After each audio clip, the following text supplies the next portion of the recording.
जय बद्री विशाल दोस्तों, आप जानते ही हैं कि महाभारत के युद्ध में कर्ण और अश्वत्थामा दो महाशक्तिशाली योद्धा थे। यदि इन दोनों के साथ छल न किया गया होता तो महाभारत का युद्ध कौरव कभी का जीत चुके होते। कहते हैं कि यदि अश्वत्थामा को पहले ही दिन से सेनापति बना दिया जाता तो 3 दिन में युद्ध समाप्त हो जाता। लेकिन कौरव जब युद्ध लगभग हार चुके थे तब अश्वत्थामा को सेनापति बनाया गया और उन्होंने तबाही मचा दी। इसी तरह यदि कर्ण के साथ छल नहीं किया गया होता तो भी युद्ध का रुख कुछ और होता। कवच और कुंडल। भगवान कृष्ण और अर्जुन के पिता देवराज इंद्र ये भली भांति जानते थे कि जब तक कर्ण के पास उसका कवच और कुंडल है तब तक उसे कोई नहीं मार सकता। तब श्री कृष्ण की युक्ति अनुसार देवराज इंद्र ने ब्राह्मण बनकर दानवीर कर्ण से दान में कवच और कुंडल मांग लिए। लेकिन कुछ मील दूर जाकर इंद्र का रथ भूमि में धंस गया।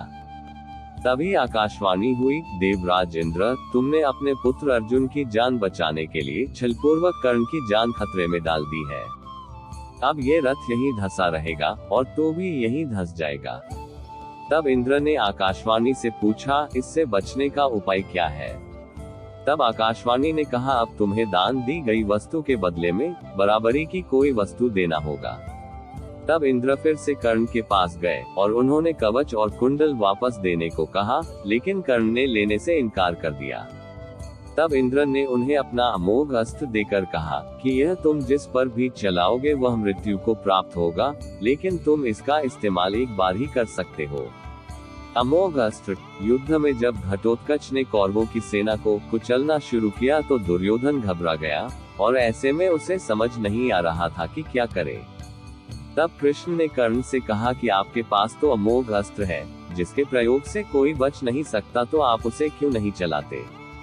कर्ण कहने लगा, नहीं, ये अस्त्र तो मैंने अर्जुन के लिए बचा कर रखा है।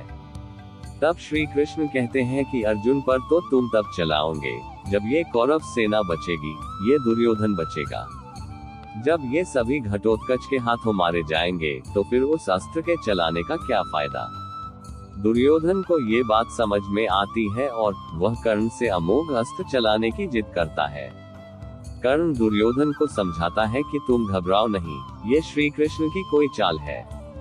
लेकिन दुर्योधन एक नहीं सुनता है और कर्ण मजबूरन वह अमोघ अस्त्र घटोत्कच के ऊपर चला देता है। इस तरह भगवान श्री कृष्ण अर्जुन को बचा लेते हैं। कर्ण फिर भी था शक्तिशाली और तब लिया कठिन निर्णय। असहाय कर्ण, कवच कुंडल उतर जाने के बाद, अमोघ अस्त्र नहीं होने के बावजूद कर्ण में अपार शक्तियां थी। युद्ध के 17वें दिन शल्य को कर्ण का सारथी बनाया गया। इस दिन कर्ण भीम और युधिष्ठिर को हराकर कुंती को दिए वचन को स्मरण कर उनके प्राण नहीं लेता है। बाद में वह अर्जुन से युद्ध करने लग जाता है। कर्ण तथा अर्जुन के मध्य भयंकर युद्ध होता है।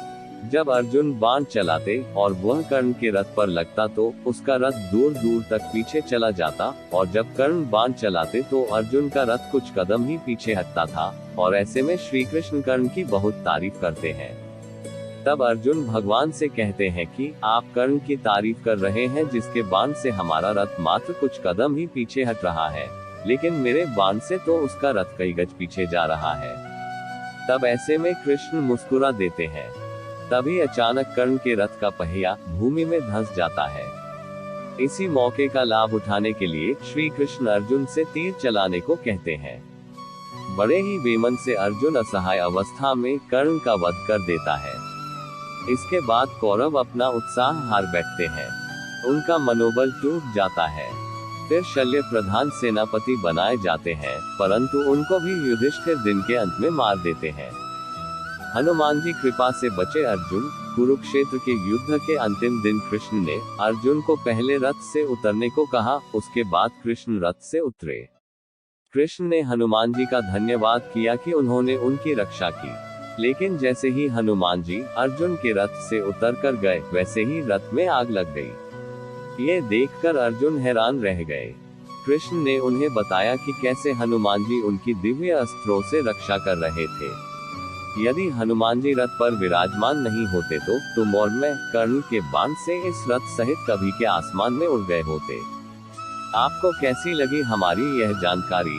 हमें कमेंट बॉक्स में जरूर बताएं और इसी तरह की रहस्यमयी बातों को जानने के लिए हमारे चैनल को सब्सक्राइब जरूर करें और बेल आइकॉन के बटन को दबाना न भूलें ताकि आपको नोटिफिकेशन मिल सके।